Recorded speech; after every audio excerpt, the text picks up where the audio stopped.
যখন আমরা আল্লাহকে পাবো, আল্লাহ পাকের ইবাদতের মধ্য দিয়ে, রাসূলের সুন্নতের মধ্য দিয়ে অল্পে তুষ্ট থাকতে পারবো, যা আছে এতে শুকরিয়া আদায় করব, আপনার চেয়ে সুখী মানুষ দুনিয়াতে কেউ নাই, কেউ নাই দুনিয়াতে।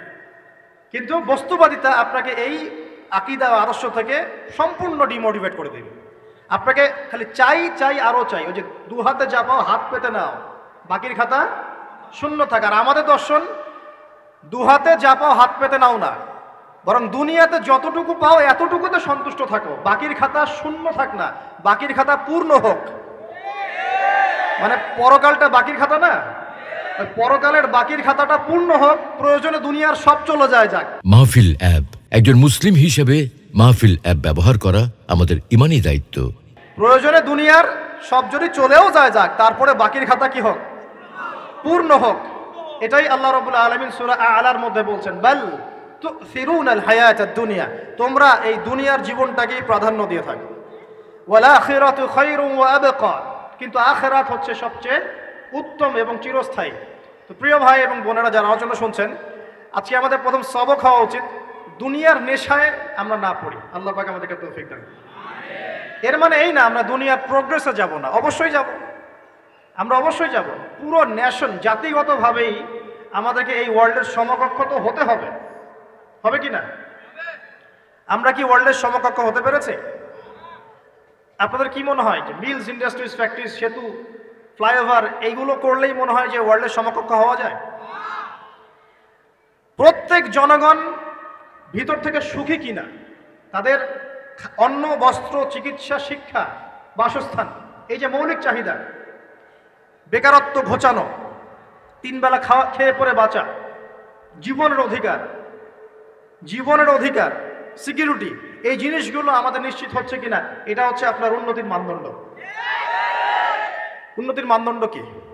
আমরা এখন যেখানে আছি না, 1776 সালে অ্যাডাম স্মিথ তার চেয়ে আগের জায়গায় ছিল।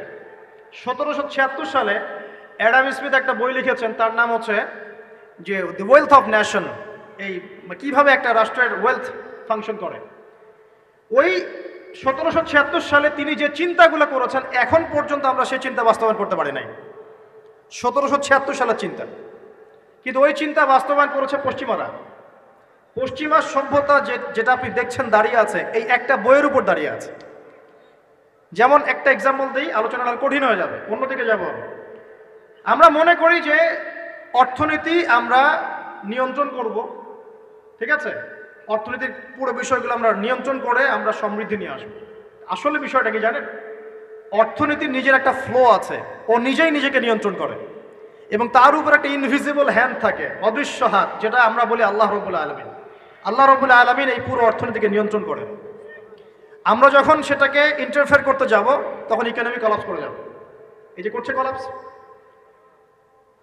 আরো ব্যাপার আছে, শুধু ব্যবসা, অর্থনীতি, এক্সপোর্ট ইম্পোর্ট, এগুলোকে তিনি জাতির মানদণ্ড বলতেন না। তিনি বলতেন যতক্ষণ পর্যন্ত জাতির প্রত্যেক ব্যক্তির মধ্যে এথিক্স না আসবে, নীতি যতক্ষণ পর্যন্ত না আসবে, আপনি করাপশন থামাতে পারবেন না। তাই হয়েছে না? শুধু ব্যবসা না, আদর্শ কতটুকু আছে? এই যে আপনি দেখছেন বিভিন্ন জায়গায় ভেজাল খাবার খাওয়াচ্ছে, ওদের কি টাকার অভাব আছে? ওদের টাকার কিন্তু অভাব নাই। নেম ফ্রেমের কোনো ঘাটতি আছে? এস্টাবলিশড বিজনেস, তাহলে কেন আপনাকে ভেজাল খাওয়াবে? কারণ তার মধ্যে এথিক্স নাই, নীতি নাই। এই জন্য জাতির প্রত্যেক সদস্যকে, মানে প্রত্যেক জনগণের প্রত্যেককেই আগে নীতিগত শিক্ষা দেওয়া উচিত। আর এই কাজটাই করে ইসলাম, বলে সুবহানাল্লাহ। এই এথিক্স এবং নীতি শেখায় কে? ইসলাম।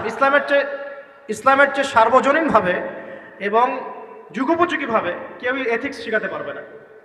কাগজে কলমে অনেকে অনেক কথা বলতে পারে, প্র্যাকটিক্যালি শেখাবে কে? ইসলাম। এখন বলতে পারেন তাহলে মুসলিমদের মধ্যে দুর্নীতি কেন, মুসলিমদের মধ্যে কেন এই সমস্যাগুলো হয়? উত্তর একটাই, ওই যে স্যার বলে গেলেন, আমি বিভিন্ন ওয়াজে যে এক এক জায়গায় এক এক কথা বলে। উত্তরটা কি? উত্তরটা হচ্ছে যে কোরআন এবং সুন্নাহর সঠিক যে শিক্ষাটা আছে, এই শিক্ষাটা আমরা অনেকেই বাস্তবায়ন করতে পারছি না। এটা আমাদের ব্যর্থতা। এটা কাদের ব্যর্থতা? এটা আমাদের ব্যর্থতা। এখানে আমাদের ব্যক্তির স্বার্থ থাকতে পারে, এখানে আমার জ্ঞানের স্বল্পতা থাকতে পারে, আমার ভিতরে অহংকার থাকতে পারে, বা আমি অল্প শিক্ষিত হতে পারি, এবং এমন হতে পারে আমার জ্ঞানটা যুগোপযোগী না। ইসলামিক জ্ঞান আমার মধ্যে আছে, কিন্তু কিভাবে এই জ্ঞান দিয়ে ওয়ার্ল্ডকে ডিল করবো, এই জ্ঞানটা আমার মধ্যে নাই। এই কারণে আমরা হয়তোবা ইসলাম কোরআন সুন্নাহ হাতে থাকার পরেও এই সমস্যাগুলো ফেস করছে। প্রথম সমস্যা হচ্ছে বস্তুবাদিতা। আল্লাহর আখিরাতে কতটুকু দাম আছে দুনিয়ার? আল্লাহ পাক বলছেন একটা মাছির পাখার সমানও না। একটা মাছির পাখার কি দাম আছে আপনার কাছে? আল্লাহ পাক বলছেন পুরো দুনিয়ার দাম আমার কাছে যদি একটা মাছির পাখার সমান হতো, তাহলে এই দুনিয়াতে কোনো কাফের মুশরিক পানি পান করতে পারতো না। তার মানে এই দুনিয়াতে যা করো করো, আমার তো কোনো দামই নাই দুনিয়া, কালকেই তো আমি দুনিয়া ধ্বংস করব। আর ওই যে দুই জাতির কথা বললাম, জিন এবং মানব জাতি, আপনারা সূরা আর রহমান পড়বেন। রহমান নামটা অনেক ব্যাপক, দয়াময়ের নাম, তার মানে আল্লাহ পাক মার্সিফুল, মোস্ট মার্সিফুল। কিন্তু এই সূরা আর রহমানেই একটা ভয়ঙ্কর আয়াত আছে, কি? সানাফরুগু লাকুম আইয়ুহাস সাকলান, হে মানুষ এবং জিন, হে মানুষ এবং জিন, শীঘ্রই আমি তোমাদের দুইটা জাতিকে ডিল করার জন্য ফারেক হচ্ছি, অপেক্ষা করতে থাকো। মানে আল্লাহ পাক কুল্লু ইয়াউমিন হুয়া ফি শাআন, মানে আল্লাহ পাক কি করেন? সব সময় তার কাজে ব্যস্ত আছেন। মহাবিশ্বের তো গ্রহ নক্ষত্র গ্যালাক্সির অভাব নাই, মাখলুকের কোনো অভাব নাই। আল্লাহ পাক প্রত্যেকটা মুহূর্তেই তার কাজে ব্যস্ত আছেন, তার কাজে শানে ব্যস্ত আছেন। কিন্তু এই ব্যস্ততা থেকে ফারেক হবেন কাদের জন্য? মানুষ আর জিনের জন্য। সুবহানাল্লাহ, মানুষ আর জিনের জন্য। আল্লাহ পাক বলেন সানাফরুগু লাকুম আইয়ুহাস সাকলান, দাঁড়াও, দুনিয়ার মধ্যে এইসব করে বেড়াচ্ছ, তোমাদের দুই জাতির জন্য আমি অচিরেই ফারেক হব ইনশাআল্লাহ। ওইটাই হলো কিয়ামতের দিন। যদি ওই দিনটা আমরা মাথায় রেখে চলি, ইনশাআল্লাহ আমরা কেউ বস্তুবাদী হব না ইনশাআল্লাহ। আল্লাহ পাক আমাদের সবাইকে দুনিয়া মুসাফিরের মতো থাকার তৌফিক দান করুন। আমরা উন্নতি করব, অবশ্যই অগ্রগতি করব, আমরা সবকিছুই করব, কিন্তু দুনিয়ার পূজায় ডুবে যাব না। এটা একটা বড় চ্যালেঞ্জ। মানে মধ্যমপন্থী থাকতে হবে, না একদম গোলালু মার্কা আর না চরমপন্থী, মাঝামাঝি থাকার চেষ্টা করতে হবে। আল্লাহ তৌফিক দান করুন। ঢাকাবাসীর জন্য এর চেয়ে বড় কোনো নসিহত হতে পারে না।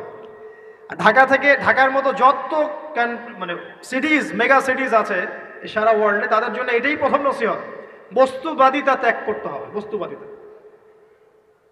আল্লাহ পাক আমাদের সবাইকে বাকির খাতা পূর্ণ করার তৌফিক দান করুন। এখন একটা লক্ষ্য পেলাম, কি জন্য দুনিয়া এসেছি? আল্লাহর ইবাদত করার জন্য। এখন অনেকে ভুল বুঝে প্রশ্ন করতে পারে, তাদের জ্ঞানের স্বল্পতা। আমি ওদেরকে দোষারোপ করব না, কারণ আমাদের শিক্ষার সমস্যা আছে। আমরা তো সবার মাঝে ইসলামিক সার্বজনীন শিক্ষা দিতে পারছি না। এই কারণে অনেকে প্রশ্ন করতে পারে, তাহলে কি সারা জীবন আল্লাহ বিল্লাহি করতে হবে? আমি কি সারা জীবন তাসবিহ তাহলিল জিকির আজকার নামাজি পড়ে বেড়াবো? তাহলে এটা হলো তার ভুল বুঝ। এই আয়াত সম্পর্কে ভুল ব্যাখ্যা। সঠিক ব্যাখ্যাটা কি? সঠিক ব্যাখ্যা হচ্ছে সূরা হাশরের 7 নম্বর আয়াত। কত নম্বর? সূরা হাশর 7 নম্বর আয়াত। আল্লাহ পাক বলেন, ওয়ামা আতাকুমুর রাসূলু ফাখুযুহ, রাসূলুল্লাহ সাল্লাল্লাহু আলাইহি ওয়াসাল্লাম তোমাদেরকে যা যা দিয়েছেন সব নিয়ে নাও। ওয়ামা নাহাকুম আনহু ফান্তাহু, রাসূল যা থেকে বিরত থাকতে বলেছেন সমস্ত বিষয় থেকে দূরে থাকো। এখন এই আয়াতটাকে সামনে রেখে কোরআন সুন্নাহকে যদি আমরা ঘাঁটি, আমরা দেখব রাসূলুল্লাহ সাল্লাল্লাহু আলাইহি ওয়াসাল্লাম পেশাব পায়খানা ইস্তেনজা করা থেকে শুরু করে রাষ্ট্র চালানো পর্যন্ত প্রতিটা কাজের হেদায়েত দিয়ে গেছেন। আলহামদুলিল্লাহ, এটা কেউ মানি বা না মানি, দিয়ে গেছেন, এটা বিশ্বাস করতে হবে। আমল করতে পারি বা না পারি, নবী দিয়ে গেছেন, বিশ্বাস করতে হবে।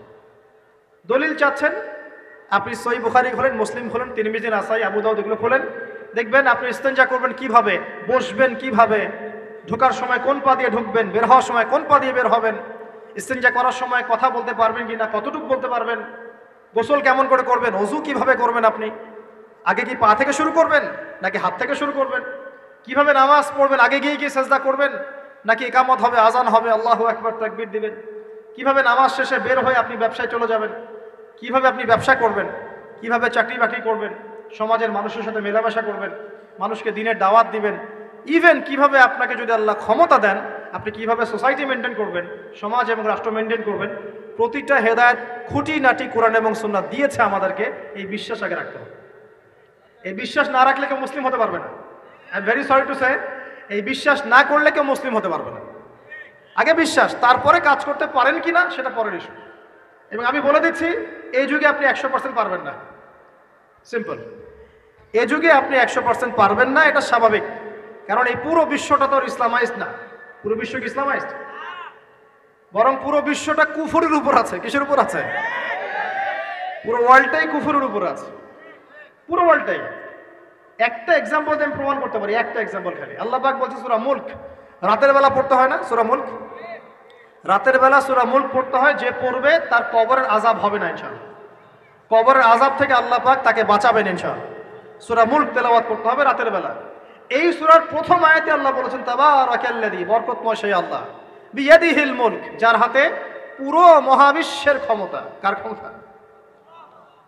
তাবারাকাল্লাযী বিয়াদিহিল মুলক, বরকতময় সেই আল্লাহ যার হাতে পুরো মহাবিশ্বের ক্ষমতা, সার্বভৌমত্ব। ক্ষমতার বাংলা কি বলতে পারি আমরা? এটাকে ইংরেজিতে আপনারা কি বলেন? আপনারা বলেন সভারেন্টি। কি বলেন? সভারেন্টি বিলংস টু আল্লাহ। এখানে সভারেন্টি বিলংস টু কি? আল্লাহ। কিন্তু এই পুরো বিশ্বের সার্বভৌমত্বের মালিক কি এখন আল্লাহর বাকি আছে? মানুষ নিজের হাতে নিয়ে নিয়েছে। কথা বুঝতে পারছেন না? পুরো বিশ্বে আল্লাহর সার্বভৌমত্ব চলে এখন, মানুষের সার্বভৌমত্ব চলে এখন। তো পুরো ওয়ার্ল্ডটাই কুফরের উপর আছে না? বিশ্বটাই কুফরের উপর। এখন বাদ দেন, এই ওয়ার্ল্ডে আপনি 100% ইসলাম ডিল করতে পারবেন না, সিম্পল। কিন্তু আগে বিশ্বাস করেন যে একদম টয়লেট থেকে শুরু করে আসমান পর্যন্ত সবকিছুই হেদায়েত কোথায় আছে, কোরআন শুনে আছে কি নাই? এখন মানতে পারি না, সেটা আলাদা ইস্যু। কেউ বিশ্বাস করেছে, মানতে পারে না, আল্লাহ তাকে মাফ করে দিবে ইনশাআল্লাহ। বিশ্বাস করেছি, মানতে পারিনি, আল্লাহ মানে বিশ্বাস করেছি, আমল করতে পারি নাই, হে আল্লাহ আমল করতে গিয়েছি, প্রতিবন্ধকতা পেয়েছি, সমাজ এমন ছিল না, বিশ্ব এমন ছিল না, আমি পারি নাই, আল্লাহ মাফ করে দাও। ইনশাআল্লাহ আল্লাহ মাফ করে দিবেন ইনশাআল্লাহ। আল্লাহ পাক বলেছেন কারো আমল নামায় যদি শিরকের পাপ না থাকে, যে কোনো গুনাহ আল্লাহ যাকে ইচ্ছা মাফ করে দিবেন। আমল নামায় খালি শিরকের পাপ রাখা যাবে না, যে কোনো গুনাহ আল্লাহ যাকে ইচ্ছা মাফ করতে পারেন। বুঝাচ্ছি, মনে করেন একজন জেনা করেছেন, আল্লাহ মাফ করুক। ওই জেনাকার ব্যক্তি যদি বিনা তওবাতেও মারা যায়, তওবা করে নাই, বিনা তওবাতেও মারা যায়, কাল কিয়ামতের মাঠে আল্লাহ পাক তাকেও মাফ করতে পারেন। আল্লাহু আকবার। কিন্তু একজন ব্যক্তি শিরক করেছে, তওবা না করে মারা গেছে, আল্লাহ তাকে মাফ করবেন। এখন শিরকের পাপ ছাড়া যে কোনো পাপ আল্লাহ মাফ করবেন ইনশাআল্লাহ। সো আগে আকীদা পোষণ করি যে হ্যাঁ, কোরআন সুন্নাহয় সবকিছুর সমাধান আছে আলহামদুলিল্লাহ। এখন আমি আমল করতে গিয়ে হয়তো পারছি না, এখন আমার বিশ্বাস চলমান বিশ্বের সাথে সাংঘর্ষিক হচ্ছে, এবং এই বিশ্বাসকে দমিয়ে দেওয়ার জন্য কি করা হচ্ছে? এই বস্তুবাদিতার মতো আদর্শগুলো আপনার সামনে তোলা হচ্ছে। এখানে উত্তরটা কি? এখানে উত্তরটা হচ্ছে, দেখুন, ইবাদত মানে শুধুমাত্র নামাজ, রোজা, হজ, যাকাত নয়। ইবাদত মানে শুধুমাত্র নামাজ, রোজা, হজ, যাকাত নয়, বরং আমার জীবনের প্রতিটা সেক্টরই ইবাদত বলে কাউন্ট হবে যদি আমি সেই কাজটাকে নবীর সুন্নত অনুযায়ী করতে পারি। আমার কথা কি বুঝতে পারছেন? এই হলো ব্যাখ্যা, ওয়া মা খালাকতুল জিন্না ওয়াল ইনসা ইল্লা লিয়াবুদুন। আমি জিন আর মানুষকে শুধু আমার ইবাদত করার জন্যই সৃষ্টি করেছি। আপনার ইস্তেনজা করাটা ইবাদত। সুবহানাল্লাহ। আমার ইস্তেনজা করা কার প্রয়োজন? আমার না ইসলামের, না আল্লাহ পাকের? নাউজুবিল্লাহ। ইস্তেনজা কার জন্য করি? আমার প্রয়োজন। আমাকে এখন ইস্তেনজা করতে হবে, কষ্ট দিচ্ছে আমাকে। খাবার খাবেন, কার জন্য খাচ্ছেন? আমার জন্য নয় কি? আমার জন্যে। আপনি ব্যবসা করছেন, কার জন্যে? আমার জন্যে, আমার স্ত্রী সন্তান, আমার পরিবারের জন্য। আপনি সমাজ চালাচ্ছেন কার জন্য? আপনার জনগণের জন্য। এখানে স্বার্থ কার? মানুষের না আল্লাহ? আমার স্বার্থে আমি এই সব কাজগুলো করব, নবীর সুন্নাহ অনুযায়ী করব, তাহলে দুনিয়াবি কাজগুলোতেও আল্লাহ পাক নেকি দিয়ে দিবেন ইনশাআল্লাহ। কেমন দুনিয়াবি কাজ? স্ত্রী সহবাস করা, স্ত্রীর সাথে ভালোবাসা, প্রণয় বিনিময় করা। আপনি স্ত্রীর দিকে তাকিয়েছেন, নেকি হয়েছে। স্ত্রীর হাতটা ধরেছেন, নেকি হয়েছে। স্ত্রীকে আদর করেছেন, নেকি হয়েছে। তার মুখের মধ্যে ভাত তুলে দিয়েছেন, নেকি হয়েছে। আপনার ছেলেকে আদর করে কোলে নিয়েছেন, নেকি হয়েছে। মা ছেলেকে দুধ পান করাচ্ছে, নেকি হচ্ছে। আপনি ভাইকে 5টা টাকা দিয়ে সহযোগিতা করলেন, নেকি হচ্ছে। একজন এসে বসতে পারছে না, জায়গা ছেড়ে দিলেন, নেকি হচ্ছে। ইভেন রাস্তায় হাঁটছেন, এক মুসলিম ভাইয়ের সাথে সাক্ষাৎ হলো, সালাম দিলেন, মুচকি হাসি দিলেন, নেকি হয়ে গেল। তাহলে আমরা কিভাবে বলতে পারি যে ইসলাম কি শুধু নামাজ, রোজা, হজ, যাকাতকেই স্বীকৃতি দেয়, এগুলো করতেই দুনিয়াতে আসছি, নাকি সব কাজই ইবাদত? আমার আলোচনা কি কঠিন হয়ে যাচ্ছে? আমাদের জীবনের প্রতিটা কাজই ইবাদত, যদি সেটা রাসূল সাল্লাল্লাহু আলাইহি ওয়াসাল্লামের সুন্নাহ মতো করা হয়। 3টা জিনিস খেয়াল রাখতে হবে। কয়টা জিনিস ভাই? এক, সেই ইবাদত হতে হবে আল্লাহর সন্তুষ্টির জন্য। এই যে আমি স্ত্রীর মুখে ভাত তুলে দিচ্ছি, তার কাছ থেকে কিছু পাওয়ার আশায় নয়, আমি দিচ্ছি আল্লাহর সন্তুষ্টির জন্য। আমি যে একজন মুসলিম ভাইকে হাসি মুখে সাক্ষাৎ করলাম, ও আমাকে ভালো বলবে, পরে আমাকে হেল্প করবে, এমন এই জন্য নয়, আল্লাহ পাক সন্তুষ্ট হবেন তাই। আমি নামাজে দাঁড়িয়েছি, লোকে আমাকে ভালো বলবে এই জন্য দাঁড়াই নাই। দাঁড়িয়েছি কেন? যাতে আল্লাহ আমাকে কালকে আমাদের মাঠে বাঁচান। আমি দাড়ি ছেড়ে দিয়েছি কেন? মানুষ আমাকে হুজুর বলবে তাই, এই জন্য নয়, বরং আল্লাহ রসুলের সুন্নত জীবিত করেছি। ইনশাআল্লাহ আমি 50 জন শহীদ সাহাবীর নেকি পাবো ইনশাআল্লাহ। কেন আমি টাকুর নিচে কাপড় পরছি না? কারণ কি মানুষ আমাকে বলবে নতুন ফ্যাশন? না, আমি এই কারণে পড়ছি যাতে রাসূল সাল্লাল্লাহু আলাইহি ওয়াসাল্লাম কালকে আমাদের মাঠে এই সুন্নাহর উপর আমল করার জন্য আমার পক্ষে সুপারিশ করেন। আমার ইবাদত, আমার পর্দা, আমার পরিবার, আমার ব্যবসা, আমার অর্থনীতি, আমার পলিটিক্স সবকিছু আল্লাহর জন্য করব। এই একটা হলো মূলনীতি ইবাদত কবুল হওয়ার। 1 2 সেই আমলটা হতে হবে রাসূলের সুন্নাহ মোতাবেক, অন্য কোনো পদ্ধতিতে নয়। মনে করেন আমি একজন খুব বড় বুজুর্গ হয়ে গেছি, নাউজুবিল্লাহ।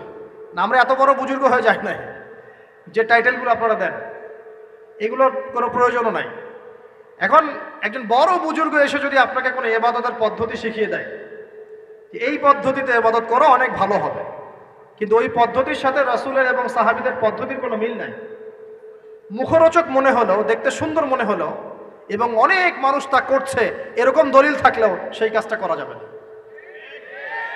কারণ কি? কারণ সেই কাজটা রাসূল সাল্লাল্লাহু আলাইহি ওয়াসাল্লামের সুন্নাহ মাফিক হয়নি।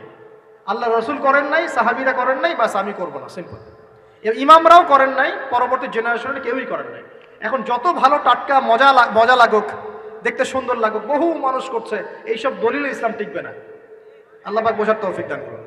1 নম্বর শর্ত আল্লাহর সন্তুষ্টির জন্য হতে হবে। 2 নম্বর রাসূলের পদ্ধতিতে হতে হবে। 3 নম্বর খুব ডিফিকাল্ট, 3 নম্বরটা বেশি ডিফিকাল্ট। প্রথম 2টা পার হয়ে গেলেও 3 নম্বরে গিয়ে আমরা আটকে যাচ্ছি আর কি। বলবো?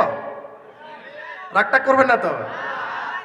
3 নম্বর হচ্ছে রিজিক হালাল হতে হবে। রিজিক হালাল হতে হবে। পশ্চিমার আদলে গড়া এই পুরো বিশ্বের বেশিরভাগ মানুষের রিজিক এখন হারাম। কেন হারাম? কারণ কোনো না কোনোভাবে আমরা সুদের সাথে সম্পৃক্ত হয়ে যাচ্ছি, কোনো না কোনোভাবে।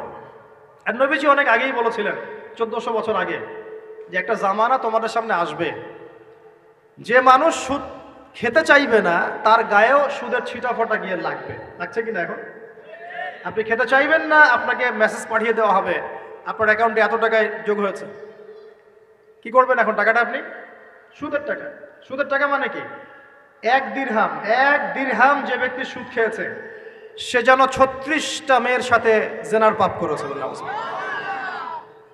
সহিহ বুখারী হাদিস, একদম অকাট্য, সহিহ, সনদ সহিহ, এমন না জয়ীফ জাল, এমন নয়। 1 দিরহাম যে ব্যক্তি সুদ খেয়েছে সে যেন 36 বার জেনা করলো, নবী সাল্লাল্লাহু আলাইহি ওয়াসাল্লাম বলেছেন। আর এই হাদিস তো আপনারা জানেন যে সুদের পাপের 73টা শাখা আছে। নিচের শাখা হচ্ছে মায়ের সাথে জেনা করা, মাকে বিয়ে করা, আর উপরের শাখা হচ্ছে আল্লাহ এবং তার রাসূলের সাথে যুদ্ধ করা। এগুলো অবলীলায় করছি আমরা। আর নবীজি বলছেন 4 শ্রেণীকে আমি অভিশাপ দিয়ে গেলাম। আল্লাহর নবী অভিশাপ দিয়ে গেলেন মানে সে জাহান্নামে যাবে, কোনো অবস্থাতেই জান্নাতে যাবে না। ইল্লা মাশা আল্লাহ। 1 যে সুদ খায়, 2 যে সুদ দেয়, 3 সাক্ষী থাকে, 4 লিখে রাখে। এখন বলেন এই সিস্টেমের বাইরে কতজন মানুষ আছে? এর বাইরে আবার আছে যাকাত না দেয়া, সম্পদ হারাম হয়ে যাচ্ছে। এর উপর আবার আছে ঘুষ যা না দিলে অনেক সময় চাকরি বাকরি হয় না। আস্তে আস্তে এগুলো আমরা ট্রেডিশন বানিয়ে নিয়েছি। এক সময় আমরা, শোনেন, এটাকে বলা হয় নিউট্রালাইজেশন, মানে স্বাভাবিকীকরণ। খুব কঠিন টার্ম বলে ফেলছি মনে কিছু কিছু। যেমন আগে ধর্ষণ হলে আমরা খুবই সোচ্চার ছিলাম এবং সারা এলাকা ফেটে যেত, এত বড় কথা। কেউ মাপে কম দিলে, ধরা পড়লে চক্ষু লজ্জায় সে সমাজে চলতে পারতো না। কেউ চুরি করলে চক্ষু লজ্জায় বের হতে পারতো না। আস্তে আস্তে আস্তে আস্তে আস্তে আস্তে এই যে মাপে কম দেয়া বলেন, সুদ বলেন, জেনা বলেন, আস্তে আস্তে পাপগুলোকে আমরা নিউট্রালাইজেশন করে ফেলেছি, নিউট্রালাইজ হয়ে গেছে। হ্যাঁ, দর্শন ডেইলি 4-5টা হয়, সুদ সবাই খায়, আমিও খাই, জেনা তো সবাই করে, বয়ফ্রেন্ড গার্লফ্রেন্ড ফ্রি মিক্সিং আছে, আমি করলে সমস্যা কি? ওর তো 4টা, আমার তো মাত্র 1টা। ওর চেয়ে আমি ভালো। ওর 5টা বয়ফ্রেন্ড, আমার তো 1টা। ওর 4টা গার্লফ্রেন্ড, আমার তো 1টা। আমি তো ভালো। আমার ছেলে খুব ভালো, শুধু মাঝে মাঝে একটু ড্রিঙ্কস করে, ব্যাপারটা এরকম আর কি। তো এই যে পাপকে নিউট্রালাইজেশন করা হচ্ছে আস্তে আস্তে, স্বাভাবিকীকরণ। এই ফ্লোতে আমরা মোটামুটি সবাই পড়ে গিয়ে এখন রিজিক হারাম হয়ে যাচ্ছে। ঘুষ দিতে হয়, না চাকরি হবে না। আবার দেখেন জাকাত না দেওয়ার মধ্য দিয়ে রিজিক হারাম করে ফেলছি, সুদ খাওয়ার মধ্য দিয়ে করছি, ঘুষ নেওয়ার মধ্য দিয়ে করছি, কোনো কোনো ক্ষেত্রে করাপশন, অন্যের সম্পদ আত্মসাতের মধ্য দিয়ে করছি। এর বাইরে যারা ব্যবসা করছি, আমরা যে দুধে দেওয়া তুলসী পাতা এমনও নয়, কোনো কোনো সময় মাপে কম দিচ্ছি। এই যে টাটকা জিনিস বলে ভেজাল খাওয়াচ্ছে, 3 দিনের বাসি তেল দিয়ে ইফতার রান্না করে খাওয়াই দিবে, বলবে একদম টাটকা জিনিস। রমজান মাস আসছে সামনে না, কত যে মানুষ বের হবে যারা তারাবির নামাজ পড়বে একদম 20 রাকাত, ওখানে রাকাত দিয়ে ঝগড়া হবে। ঠিক ওরাই যখন দেখবেন বিকালে দুপুরে ইফতার বিক্রি করবে, বিভিন্ন পণ্য বিক্রি করবে, দেখবেন যে দুনিয়ার বাসি পচা আপনাকে খাওয়াই দিবে। এই শ্রেণীর মানুষের ধারণা যে লা ইলাহা ইল্লাল্লাহ শুধু মসজিদে আছে, বাজারে নাই। এটা ধারণা লা ইলাহা ইল্লাল্লাহ মুহাম্মাদুর রাসূলুল্লাহ এটা মসজিদে আছে, বাজারে সমাজে অন্য জায়গায় নাই। এটা তাদের ধারণা। তাদের এই ধারণা অচিরেই ভাঙবে যখন মৃত্যুর দূত চলে আসবে ইনশাআল্লাহ। তখন বুঝবে লা ইলাহা ইল্লাল্লাহ একটা সার্বজনীন কালিমা, যেটা জীবনের সব ক্ষেত্রেই চলতে হবে। আল্লাহ পাক আমাদেরকে বোঝার তৌফিক দান। নবীজি বলছেন আর দুনিয়া সিজনুল লিল মুমিন, দুনিয়া মুমিনদের জন্য কারাগার। কারাগার মানে যেখানে আমি স্বতন্ত্র স্বাধীন নই। এখানে প্রশাসনের অনেক ভাই বোন আছেন, তারা জানেন কারাগার কি জিনিস, আর যারা 2-1 বার যাওয়া আসা করেছে ওরা জানে কি জিনিস। এখানে আপনার কোনো ব্যক্তি স্বাধীনতা নাই। আপনি আপনার ইস্তেঞ্জা করবেন, শিশি যেতে পারবেন না, আপনি পারমিশন নিতে হবে, তারা নিয়ে যাবে, তারপরে যেতে পারবেন, তাও হ্যান্ডকাপ পরিয়ে। দুনিয়া সিজনুল লিল মুমিন, দুনিয়া মুমিনদের কারাগার। এখানে আপনি খেতে পারবেন না, খাবার আসবে তারপর খাবেন, ঘুমাতে পারবেন না, যখন ঘুমানোর আদেশ দিবে তখন ঘুমাতে পারবেন, তাও কতক্ষণ ঘুমাবেন তাও ফিক্স করা। মানে কারাগার মানে কি, যেখানে আপনার ব্যক্তি স্বাধীনতা চলে না, যেখানে আমি চলবো একটা সিস্টেমের আওতায়। এখন নবীজি বলছেন দুনিয়াটাই হচ্ছে কারাগার। তাহলে এই দুনিয়ায় কেমন করে আমি প্রবৃত্তির দাসত্ব করতে পারি, কেমন করে আমি আল্লাহকে ভুলে নামাজ বাদ দিতে পারি, কেমন করে জাকাত সেই কবে ফরজ হয়েছে, মিল ইন্ডাস্ট্রিজ ফ্যাক্টরিজ করেছি, জাকাত দেই না। রমজান মাস যায় আসে, রোজাও রাখি না, তারাবি পড়তে পারি না। কোরআন আমার সামনে মানুষ তেলাওয়াত করে, কোরআন আমার ঘরে পড়ে আছে, শেলফের উপরে ধুলাও আছে, শেলফের উপরে কোরআন ধুলাওয়ালা, ধুলো মাখা। কোরআন পড়ার তৌফিক হয় না, নবীর হাদিসগুলো চর্চা করার তৌফিক হচ্ছে না, ইসলামিক বইপত্র পড়তে পারি না। এই কারাগারের জীবনে বসি আমি একটা মেয়ের পিছনে দৌড়াচ্ছি, মাদক খাচ্ছি, জেনা করছি, কোনো সময় ধর্ষণ করছি, কোনো সময় সুদ খাচ্ছি, ঘুষ খাচ্ছি, দুর্নীতি করছি, এই কারাগারের জীবনে বসে, যেখানে আমার কোনো ব্যক্তি স্বাধীনতা নাই। তাহলে কারাগারের জীবনের মেয়াদ যখন শেষ হবে, যখন তাকে এখান থেকে বের করে নিয়ে আসা হবে, অর্থাৎ মৃত্যু, তখন তার সাথে কিরকম রিমান্ডে আচরণ করা হবে এটা ভালো করে বুঝে নেন। এখন নবীজি বলছেন আর দুনিয়া সিজনুল লিল মুমিন ওয়াল জান্নাতু লিল কাফির, কাফেরদের জন্য, মুশরিকদের জন্য এই দুনিয়াটা হচ্ছে জান্নাত। জান্নাত মানে কি, যা ইচ্ছা তাই করতে পারবেন। জান্নাত মানে কি, আপনি চাচ্ছেন আল্লাহ আমি এখন একটা খামর চাই, শরাব আপনার সামনে হাজির, চিন্তা করার সাথে সাথে। জান্নাত মানে কি, আল্লাহ আমি আপনাকে দেখতে চাই, আল্লাহকে আপনি দেখতে পারবেন। জান্নাত মানে কি, আপনি মধুর নহর, দুধের নহর, পানির নহর, শরাবের নহর, হুরে আইন চতুর্দিকে ঘোরাফেরা করছে। একজন নিম্নমানের জান্নাতি, মানে সবচেয়ে শেষের দিকে যারা জান্নাতে যাবে, তাদের সাথেই 2 জন করে হুরে আইন, আহাল পরিবার তো আছেই, গিলমান পানপাত্র নিয়ে চারপাশে ঘোরাফেরা করবে। জান্নাত মানে কি, যেখানে যা ইচ্ছা তাই করা যাবে, বলার কেউ নাই, বাধা দেওয়ার কেউ নাই, সেখানে কোনো মৃত্যু নাই, সেখানে কোনো অহেতুক কথাবার্তাও নাই, কোনো গাল গল্প নাই, কোনো মিথ্যা নাই, কষ্টের ক্লেশ মাত্র নাই, থুতু ফেলতে হবে না। জান্নাত মানে থুতু ফেলতে হবে না, জান্নাত মানে হাঁচি হবে না, নাক ঝাড়তে হবে না, জান্নাত মানে ইস্তেঞ্জা, পেশাব পায়খানা করার টেনশন নাই। মানুষ খাবার খাবে, একটা ঢেকুর তুলবে, ব্যাস খাবার হজম হয়ে গেছে। আর জান্নাতের সবচেয়ে বড় বিষয়টা কি, আল্লাহ পাককে আমরা এই চোখ দিয়ে দেখতে পারবো ইনশাআল্লাহ। আর তার সমকক্ষ একটা বিষয় হচ্ছে আল্লাহ পাক বলে দিবেন যে আমি তোমাদের সবার উপর সন্তুষ্ট হয়ে গেলাম, যাও কোনোদিন অসন্তুষ্ট হবে। ব্যাস, এখন আপনি যত কিছুই করেন এই বস্তুবাদী জীবনে, মনে একটা ভয় থেকে যাবে। আপনি বিশ্ব নেতা হয়েছেন, বড় শিল্পপতি হয়েছেন, পলিটিশিয়ান হয়েছেন, ইকোনমিস্ট হয়েছেন, মনে একটা ভয় থেকে যাবে যে মরতে আমাকে হবেই, আল্লাহ আমাকে ধরবেই, হিসেব আমাকে দেওয়া লাগবেই। কবরে আমাকে একাই যাওয়া লাগবে, আমাকে কিয়ামতের মাঠে দাঁড়াতে হবে আল্লাহর সামনে। মনে একটা ভয় কাজ করে, যদিও বাইরে মানুষ দেখায় যে কোনো ভয় নাই। মানুষ বাইরে অভিনয় করে, মানুষ সমাজের মানুষের সাথে বাইরে একটা অভিনয় করে, কোনো কোনো ক্ষেত্রে আমরা নিজেরাই নিজেদের সাথে অভিনয় করি। কথা সাহিত্যিক হুমায়ুন আহমেদের নাম শুনেছিলেন? শুনেছেন? ইন্তেকাল করেছেন। একটা সময় ছিল আমরা স্কুলে পড়তাম, কলেজে পড়তাম, মাঝে মাঝে টুকটাক এ ধরনের বইপত্র পড়া হয়েছে। হিমু, মিসির আলী এইসব পড়া হয়েছে আর কি। শরৎচন্দ্র, বঙ্কিমচন্দ্র, রবীন্দ্রনাথ, নজরুলের কবিতাগুলো, ইভেন শেক্সপিয়ার, অ্যাডাম স্মিথ সহ, যিনি অর্থনীতির জনক। যাই হোক, তিনি তার বইয়ের মধ্যে লিখেছিলেন যে এই পুরো দুনিয়াটা হচ্ছে অভিনয়ের মঞ্চ।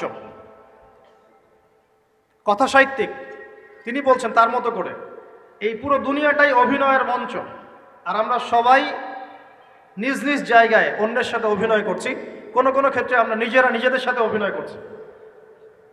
তিনি বলছিলেন আমরা সবাই অভিনেতা, আর সবচেয়ে বড় অভিনেতা হচ্ছে পলিটিশিয়ানরা, কারণ তাদেরকে অনেক বড় মঞ্চে অভিনয় করতে হয়।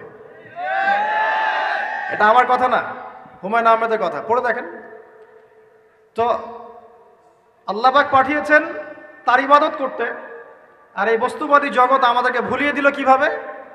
কয়েকটা প্রলোভন দিল। প্রথম প্রলোভন হচ্ছে টাকা, তারপরে জীবনে কি করব প্রতিষ্ঠিত হওয়ার চিন্তা, তারপরে চাই চাই আরও চাই এই একটা আকীদা দর্শন, তারপরে আমার স্ত্রী সন্তান আহাল পরিবারের কি হবে, আর আরেকটা দর্শন আছে, এটাকে বলে চারবাক দর্শন। এবং দুঃখের সাথে বলতে হয় আমাদের রবীন্দ্রনাথ ঠাকুর কিন্তু এই দর্শনের মানুষ ছিলেন। চারবাক কিরকম? তার কবিতা পড়লে দেখবেন লিখে আছে, দুহাতে যা পাও হাত পেতে নাও, দুহাতে যা পাও হাত পেতে নাও, বাকির খাতা শূন্য থাক, বাকির খাতা শূন্য থাক। ঠিক চারবাক দর্শন, যেটা ফিলোসফি পড়েছেন, এখানে অনেক টিচারও আছেন আমি জানি, তারা এই কথাগুলো বুঝবেন। চারবাক দর্শন কেমন?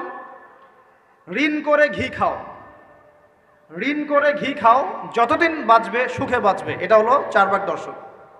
তো দুহাতে যা পাও হাত পেতে নাও, বাকির খাতা শূন্য থাক, মিল আছে না? ঋণ করে হলেও ঘি খান, যেভাবে হোক ঘি খান আপনি, মানে ঋণ করে হলেও ঘি খান, যতদিন বাঁচবেন সুখে বাঁচবেন। তাহলে এই দর্শনগুলো বস্তুবাদী না? বুঝতে পারছেন কিনা? ম্যাটেরিয়ালিজম, বস্তুবাদিতা, মানে আপনি চোখের সামনে যা দেখছেন এই দুনিয়া, যেভাবে হোক অর্জন করে নেন, বাকির খাতা শূন্য থাক। ইসলামিক কনসেপ্ট এ টোটাল ডিফারেন্ট কনসেপ্ট। ইসলামের ঈমান, আকীদা, ইসলাম, পরকাল, মুহাম্মদ সাল্লাল্লাহু আলাইহি ওয়াসাল্লামের আদর্শ সম্পূর্ণ ডিফারেন্ট। আমরা বলি কি, এই দুনিয়াতে আমরা মুসাফির, দুনিয়াতে আমরা কি মুসাফির, কে কতদিন থাকবো কোনো ঠিক নাই। নবীজি বলছেন, হে আব্দুল্লাহ বিন ওমর, তুমি দুনিয়াতে মুসাফিরের মতো থাকো, সকালবেলা উঠলে সন্ধ্যার অপেক্ষা করো না, সন্ধ্যাবেলা হলে সকালের অপেক্ষা করো। দর্শনের মধ্যে কত পার্থক্য না? আকাশ পাতাল পার্থক্য না? এখন যদি এই বস্তুবাদী দর্শন দিয়ে আপনি চলাফেরা করেন, তাহলে তো আপনার লাইফের অ্যাম্বিশন হবে একটা ফ্ল্যাট, আর ওটা এনি হাও আপনাকে অ্যাচিভ করতে হবে, legal way or illegal way, আপনাকে অ্যাচিভ করতেই হবে, অ্যাচিভ করতেই হবে, যেহেতু আপনার মোটিভটা হচ্ছে ম্যাটেরিয়ালিজম, বস্তুবাদিতা। আর নবী সাল্লাল্লাহু আলাইহি ওয়াসাল্লাম কি বলছেন? সকালে ঘুম থেকে উঠলে সন্ধ্যার অপেক্ষা করো না, সন্ধ্যাবেলায় থাকলে সকালের অপেক্ষা করো না। তুমি দুনিয়াতে মুসাফিরের মতো থাকো, তোমার যতটুকুতে দুনিয়া চলে যায় এতটুকুতে সন্তুষ্ট থাকো।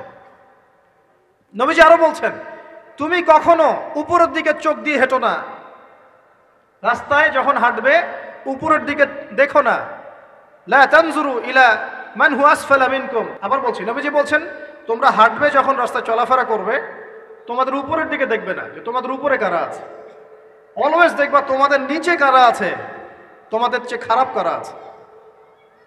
এক ভাইকে আপনি দেখবেন আপনি সুস্থ, তার হাত নাই, আরেক ভাইকে দেখবেন আপনি সুস্থ, তার চোখ নাই। এক ভাইয়ের পা প্যারালাইজড হয়ে গেছে, এক ভাইয়ের বডি প্যারালাইজড, একজন হার্টের রোগী, একজন ডায়াবেটিসের রোগী, আপনি সুস্থ আছেন, অথচ ওই ব্যক্তির অনেক টাকা পয়সা আছে, আপনার নাই।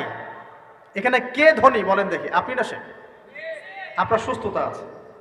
আরেক ভাইয়ের অনেক বড় বড় ফ্ল্যাটস, কিন্তু আপনার এতটুকু নাই, ছোট্ট একটা বাসা। আপনার কষ্ট লাগে, আমারও যদি এমন হতো। ওই বাসায় গিয়ে দেখলেন যে ইন্টারনালি সে ব্যক্তি সুখে নাই, তার পরিবারে অশান্তি, তার পরিবারে হৃদ্যতা ভালোবাসার বন্ধন নাই, আপনার পরিবারে আছে। একটা রিক্সাওয়ালা সারাদিন রিক্সা চালিয়ে 500-1000 টাকা আর্ন করে বাসায় চলে গেল, গিয়ে বাসা আলু ভর্তা, ডিম ভাজা, ডাল দিয়ে ভাত খাচ্ছে, সুখে আছে দিব্যি, বউয়ের সাথে গল্প করছে, চাঁদ দেখছে। আর সেই তো কবে আপনি ওয়াইফ কিনে চাঁদ দেখেছেন ঠিক নাই, আপনি টাকা অর্জন করার নেশায় বছরের পর বছর স্ত্রী থেকে দূরে আছে, দেখারই সৌভাগ্য হয় না।